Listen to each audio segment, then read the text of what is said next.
Emma, where do you live? Cape Breton. What's your favorite thing about the IWK? The playroom. What do you hope the most in the whole wide world right now? To get a new kidney. You're not alone, together we stand. I'll be by your side, you know I'll take your hand. Kyle is so beautiful. He was born at 24 weeks. We've been here 6 months. I'm staying here. We used to live in Bermuda. I was actually airlifted a week before I gave birth to him because I'm having complications with the pregnancy. He was 1.4 pounds. He's one of the smallest here. Yeah. Their survival rate at 24 weeks, I believe, is like 30 to 40%. He's still assisted by his breathing, and then also he ended up having a trach to help him breathe because his airways is very narrow. We're in a very good place here in IWK and all. The staff in the NICU, and when we got moved here in November in pediatric ward, they're the best nurses and the best doctors in the world. Our hopes for him is, just to grow healthy and then at some point get the trach out. At this point, we'll probably end up having a reconstructive surgery, but we've seen miracles, so we're still hoping that he doesn't need to go through that. Just stay strong, 'cause you know I'm here for you, I'm here for you. Thomas, you're from New Brunswick. Where in New Brunswick? Hampton. And you're not a stranger to the IWK, are you? No, How long have you been coming? about 2 years. You're doing a baking project here in the Teen Lounge. I hear from Krista, who's the child life specialist here in the Teen Lounge, that not very many people know how to use that oven. You have special skills. Yeah, What kinds of things do you do to pass the time here at the IWK if you have to spend a couple months at a time? come to the team lounge and bake a lot. Are you bringing your baking skills into your life at home, or is it something you only do here at the IWK? Yeah, I like to cook at home. What's your hopes and dreams for the end of high school? I want to go to culinary school. So keep holding on, 'cause you know we'll make it through, we'll make it through. We can only hope and try to raise awareness to have more organ donation. There is more organs, it can save so many lives. But until you're faced with it, you kind of don't realize the importance of it. Signing your health card and saying, yes, I want to give my organs is one thing. But sharing with your loved ones, your family, that is your last wish. That's really what I want, because there's 33% of organs that are good to be harvested for transplant that will go wasted just because that person has the power to say, no, don't take anything. So you have lives there that won't be saved. My true wish is more people donating organs, being aware of the importance of it.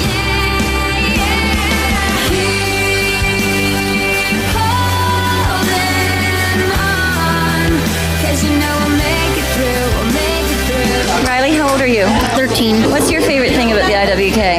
Teen Lounge. And how long ago did you get a new kidney? 2 years. So you know what your sister's going through, don't you? Yeah. What's your hope for your sister? She feels better and gets off dialysis. So how often do you have to do dialysis? Every night.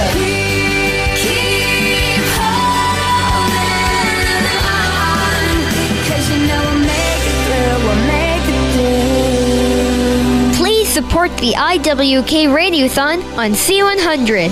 1-800-595-2266 or C100FM.com. Hi, I'm Ashley Kendall, and my husband is Bill Kendall. And I'm Stu Boudreau, and I'm the happy and proud grandfather of the twins. I knew at my 20-week ultrasound that it was going to be twin girls. We were thrilled. One day, the doctor was saying that I had extra fluid on one twin. But next ultrasound, it was on both of them. My doctor looks at me, she's like, we're going to have a little chat. I was very scared. They drained about 2 liters of amniotic fluid off of me. They had to do it a second time. They ran tests, everything normal. When they were born, that's when it all kind of came tumbling down.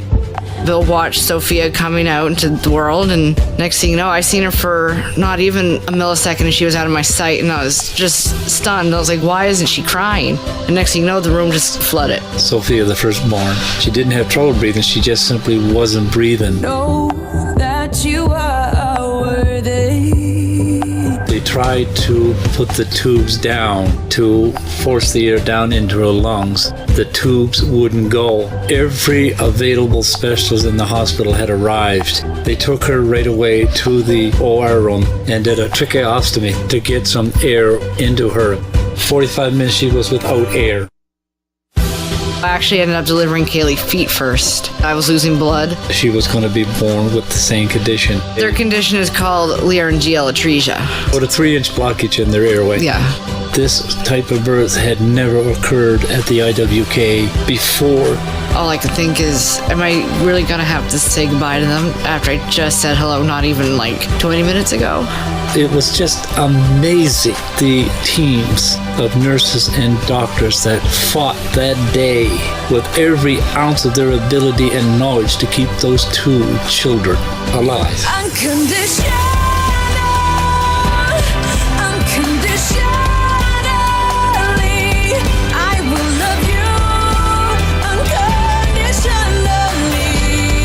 They flash froze the children. On cooling beds. They brought the temperature down below freezing. This slowed the brain activity down. It slowed everything right down almost to the point where they had left us. Had the children been born at any other location, any other time, any other day, any other circumstances beyond what were there then, we would not be here speaking today. There was a lot of things that the doctors prepared us for, such as brain damage, eyesight, hearing. The children would be mute, both of them. And that's what, if the children survived, this is the type of future that we were looking at. But speeding ahead to the future, there is no sign of brain damage with either child. Their hearing is excellent. Their response is just unbelievable to stimulation. They're perfectly normal, except with the NG tubes in their nose and the in their throats. They need 24-hour care.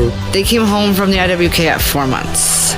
Once a month, you change the trachs. There's round-the-clock suctioning. The girls are also faced with what is called a 22q deletion. They're missing a part of their genetics. They can be faced with some learning disabilities, problems with the hearing or eyesight. Kaylee, she has a small octave nerve. One of her kidneys is a little tilted, and that's also caused by 22q. I'll take your bad days with your good.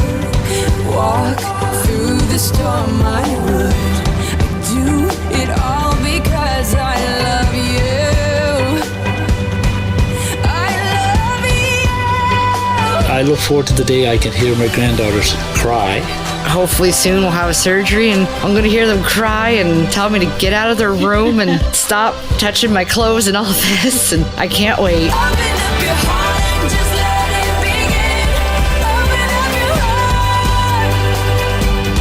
heart. I've heard miracles, but I didn't really always believe in them until now. I can't thank the Almighty God and the people at the IWK for saving my granddaughters. It was amazing. Just utterly a miracle. Unconditional, unconditionally, I will love you unconditionally. Oh yeah. Please support the IWK Radiothon on C100, 1-800-595-2266, or C100FM.com. I will